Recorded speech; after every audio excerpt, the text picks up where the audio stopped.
You ask Tiger to solve. This deals with linear equations with one unknown.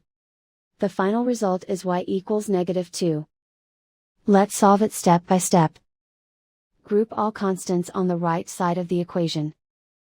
Add 8 to both sides. Group like terms. Simplify the arithmetic.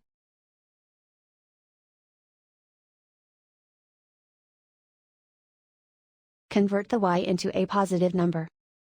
Multiply both sides by -1.